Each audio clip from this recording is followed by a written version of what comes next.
Alors, en préparation, ça c'est vraiment la manœuvre. Évidemment, ça ne marche pas si tous les muscles fessiers, tout ça sont relâchés. Là, je vais montrer quelques auto-manipulations que les gens peuvent faire, quoi.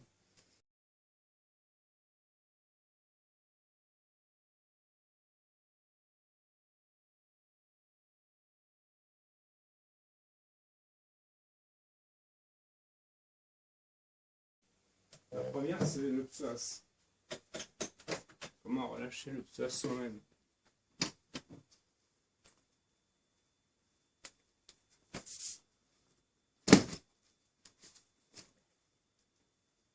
Il faut imaginer que le psoas, c'est le muscle de la statique le plus puissant du corps. Hein. Donc il est de la taille de l'avant-bras de la personne. Il s'insère sur les apophyses transverses, schématiquement.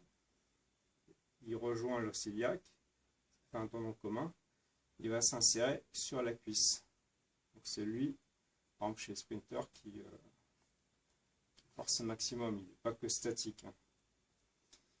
Mais évidemment, quand il est on peut être très souple, mais contracté, s'il est contracté, il va tout verrouiller. Donc il faut arriver à relâcher.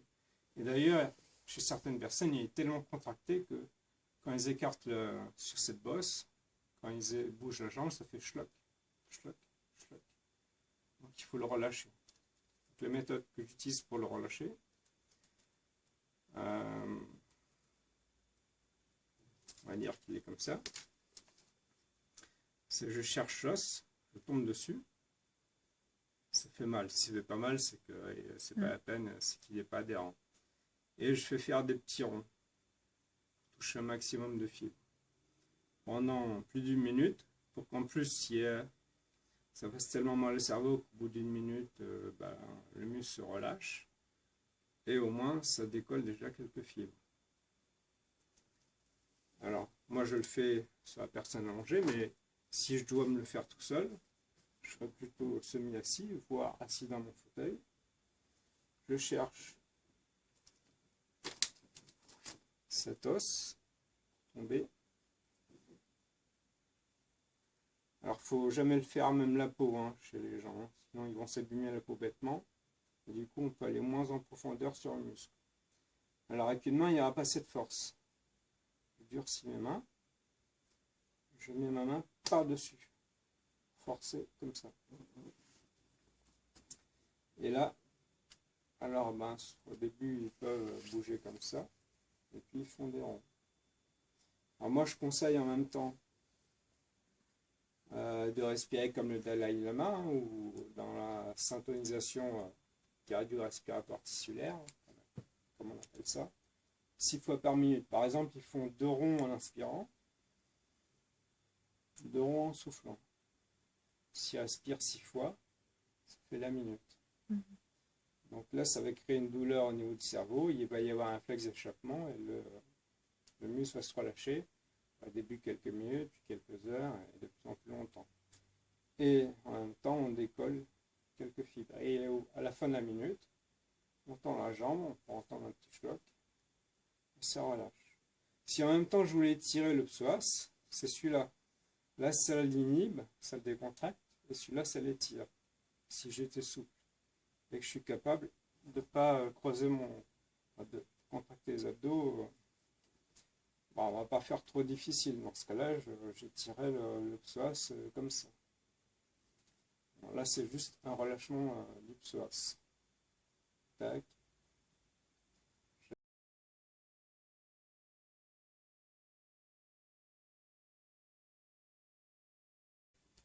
Et les gens qui ont une douleur au niveau de la membrane obturatrice, où il y a le muscle obturateur devant, le muscle obturateur interne, et par différentes manœuvres, ça peut, les gens qui ont des problèmes de prostate ou de vessie, il y a un rapport avec le détruseur, ça peut soulager tout le temps.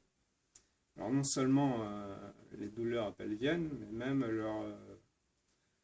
leur pollakiurie. Bon, ça c'est accessoire. Il faut viser ce trou-là. Donc, là pareil, il faut être demi-assis. Ce qu'il faut faire, c'est passer au-dessus des adducteurs, notamment il faut arriver à passer ici. Donc on cherche la bosse du pubis, puis hop, on va chercher au nœud de C. Il y a le nerf obturateur qui sort ici, qui va innerver les adducteurs. Donc je cherche avec l'autre main cette bosse-là. Hop. Alors ça, c'est ben. Il ne faut pas que je sois sur les adducteurs. Alors ça, il faut leur montrer, il faut montrer aux gens. Et pareil, avec une main, j'arrive pas. J'appuie. Et même avec une main, j'y arrive pas, même moi. Donc je peux très bien prendre. Bon, par exemple, là, si vous voulez voir, un marqueur, on rend quelque chose de doux. En Europe, quelque chose, il ne faut pas s'abîmer la peau. Pareil, il ne faut jamais faire ça à travers la peau. On épargne la peau pour pouvoir toucher les muscles au maximum. Donc une fois qu'on a repéré la zone, on a juste appuyé comme ça. Ça fait mal. Si ça fait mal, après au fur et à mesure, ça fait de moins en moins mal. Donc après, il n'y a plus besoin de faire. Et pareil, ils font des ronds pendant 1 minute. Avec un petit truc sur la tête. Et notamment, ça se fait, c'est surtout chez femmes enceintes, déjà pour préparer l'accouchement. Ça relâche. Il faut le faire au début, ils testent, après ils voient ce que ça donne pendant quelques minutes. Si ça ne s'améliore pas, c'est pas la peine de recommencer.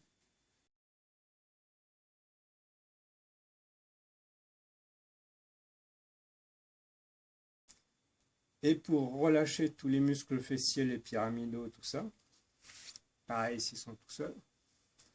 Alors le dos tout seul c'est compliqué, mais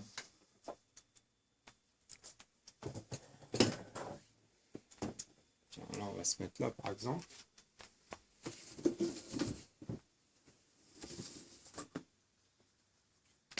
Parce que quand ils sont de traviole, les muscles schématiquement fessiers se contractent pour marcher droit. Sinon ils marcheraient comme des canards. Mais à force de se contracter, ben c'est pareil, ils sécrètent du collagène de type 4, ça va créer de la colle et ça va tout verrouiller. Il faut les relâcher ces muscles-là. Là, il n'y a pas le choix, il faut se débrouiller tout seul. Donc la méthode la plus facile pour les moins souples, ben, c'est l'étirement, c'est celui-là. Bon, comme ça, on va dire et on va le faire en contracté relâché, de manière à ce que ça décolle dans les deux plans. Si je fais que comme ça, je fais que dans un plan d'espace, enfin deux plans d'espace. Si en même temps il y a une contraction, par exemple, je contracte, et au moment où je tire, il y a un mouvement, ça fait les deux plans d'espace. Donc je repère la zone douloureuse, je contracte, et au moment où je tire, je slack. Si ça fait pas mal, c'est pas la peine de le faire. Il en reste qu'une seule fois au même endroit. Et puis après, je change. Au fur et à mesure qu'ils gagnent de la souplesse, les gens qui sont déjà souples, déjà ils peuvent s'enlever de ça. Et s'ils veulent travailler encore un peu plus de souplesse, ils peuvent le faire comme ça. Après, il y a plein de variantes. Donc, voilà une façon eux-mêmes de se relâcher les fessiers. Le psoas, ici, comme ça, et la membrane obturatrice. Alors que si elle est sensible, si elle n'est pas sensible, ça ne sert à rien. Donc il faut leur montrer au moins une fois pour qu'ils n'appuient pas sur les adducteurs bêtement. Hein. C'est pas facile à repérer au début, surtout quand on est demi-assis. Quand on est allongé, c'est facile. Et ils font des ronds comme ça. Après, il y a des gens qui ont trouvé d'autres variantes. Hein. Ça, c'est l'idée. Après, par exemple, pour ceux qui travaillent avec les femmes enceintes, ils vont le faire comme ça, les pieds sur un ballon. Et ils vont trouver d'autres façons de faire. Moi, c'est la méthode militaire hein, que je fais.